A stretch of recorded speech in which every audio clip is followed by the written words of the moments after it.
Here's looking at you, kid. mm. Mm.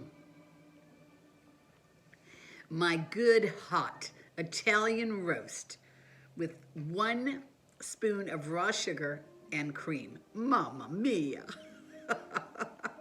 Oh. Mm. Now this is my Khashoggi cup. Remember the story about my Khashoggi cup? See how it's a replica of the actual. It was a bowl actually. It was a little bowl that this man had, his rice bowl, and he broke it and he took it to the potter. You're going to hear the story again if you already heard it. He took it to the potter and asked the potter to put it back together. And it was broken in so many pieces that the potter said, I don't think I can do it. But he said, you know what, I want you to do it. No matter how you have to do it, I want it put back together. So the potter took gold and he filled the cracks with gold and he put that bowl back together. When it was finished, and then he baked it again, everything. When it was finished, it was very valuable. And that is a story that's gone down through history, and that's what they call the Khashoggi Bowl. So I say all this to tell you one thing. Is your life in shambles? Is it all in pieces? Is there just little pieces all over the place? Let God put it back together. And you, my friend, will be very valuable.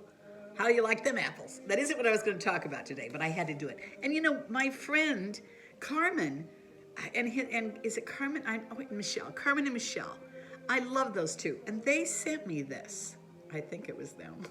Oh my gosh. I hope it was them. Anyway, somebody sent me that, and I think it was them. Okay, you guys. So now, this is the story. This is what I want to tell you. You know, if you stay within God's perimeters, in the boundaries that He has set for you, if you stay in them, you know what they are. It's integrity, it's truth, it's justice, it's honesty, it's all the good things in life. And if you stay and you walk in those things, you ask whatever you will, and God will have it for you, give it to you. Now, you say, well, how come my prayers weren't answered? Well, they probably weren't answered because you're probably praying out of God's will for you. One of the things, look, this is going to be a bit dramatic, but it still gives you the picture. You can't ask God to bless something, like let's say you're cheating. God, help me to win. I'm going to cheat. You can't ask God to bless that. God will never bless something like that. That's out of His boundaries. You see what I'm saying? So you cannot pray to have God help you get money so you can buy some drugs. Whatever. I mean, I know that's going overboard, but that's the truth of it. So you have to stay within God's boundaries. But when you do, and you ask God for something, He's going to give it to you every time. He's on your side. He is going to give you what you ask for. He wants to bless you. But you have to really evaluate what you are asking for and why. Your heart is another thing He looks at. Are you asking for a new house because you want a better house than your neighbor has or your best friend? Why are you asking for something? That is part of the boundaries that God sets. And if you stay in those boundaries, oh my gosh, it's so exciting because, you cannot win if you step outside of those boundaries. This election right now, you guys, mamma mia. And I feel so sorry for the good people that believe that Joe Biden really won. You know what? He didn't win. And you know what? Every single American should care about this. I don't care if you hate Donald Trump. You should care if they've cheated. Because you know what, you guys? If they get by with this, we will never have a free country again. If you are an American, forget if you're Democrat, forget if you're Republican. Do not allow this to go on. I have people defending this. There's no cheating. Well, of course there's cheating that went on. We all know that. Way more votes were turned in than ballots went out. Good God. Hello, duh. More people voted in one state than there were people in the state. Hello. What could possibly be wrong there? Oh, look at me. That isn't what I was going to talk about.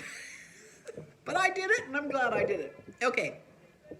Now, so you can't pray that God would help someone get in office when they're cheating, whether it be Joe Biden or whether it be Trump. If they're cheating, that's out of God's boundaries. He's not going to answer your prayer. If they get in, it's going to be complete turmoil, because nothing can be good that happened dishonestly or against God's rules. Nothing can be good. It will be horrible if they get in that way. Horrible.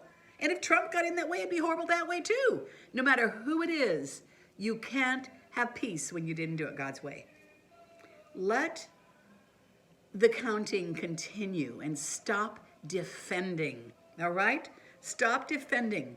Vote and pray that the voting is counted fairly and squarely, and that the truth comes out. That's all, okay? Now, look at me. Oh my God, and I wanted to teach on something else so bad. I'm a fanatic. I'm a right-wing fanatic. I don't even know how anybody with any sense would want to be on the side of people that are burning buildings, killing babies, and destroying businesses. Why? What am I missing? Am I missing something? If you watch this, and don't come back with me, well, Trump is egotistical. I don't care about that. I don't care if you don't like somebody. That's one thing. You don't like him. I don't like him. You don't have to like him.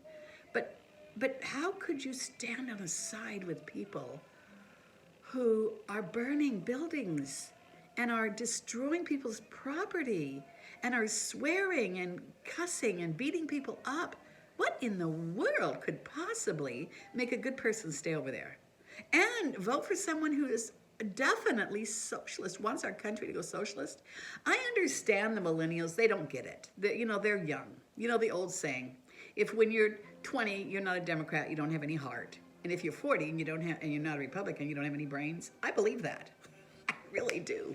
I believe it. And I'm sure I'm going to make some people mad. I had someone the other day come on and say, that's it, I'm not following you anymore. And I said, blessings on you as you go. And I'll say it to you. You don't want to follow me anymore? Blessings on you as you go. I pray that everything that you do in life will come back on you, good, bad, or indifferent. I pray that for everyone. You do something wrong, I pray it comes back on you. You do something good, I pray that comes back on you. No matter what you do, that's what I pray for you. So if you don't want to follow me, then just don't. But you know what? I'm a fanatic. No doubt about it. Let me have a swig of this. Maybe it'll mellow me out. I should have put some brandy in it today.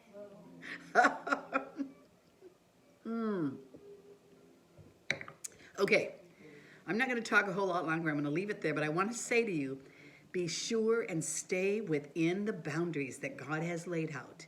And then you just go forward and you do what you know is right, and you pray and ask God, and He'll be on your side. He's always, always on the side of honesty and truth and love and peace. He's never, never, never on the side of lying, cheating, stealing, killing, destroying people's businesses, killing babies. If you're a Christian and you're voting over there, shame on you. You are really compromising God's word. Okay, no way is He on that side. He's on the side of truth. I guarantee you He's on the side of truth. Okay, you guys. I did it again. I blew it. Until next time, buy my book and subscribe if you're going to stay with me. If you're not going to, what the hey? Blessings as you go. But subscribe and buy my book, Hidden Treasures in Secret Places, on Amazon. And I'm not one of those that worries that, oh, I can't speak up because I might lose some sales in my book. No, I'll always speak up. I'll always do what's right. I'll always say what's right. You can count on that from me. I'll say the truth, all right? Okay, you guys, until next time, this is Velma Hagar bidding you a blessed day. Do what's right.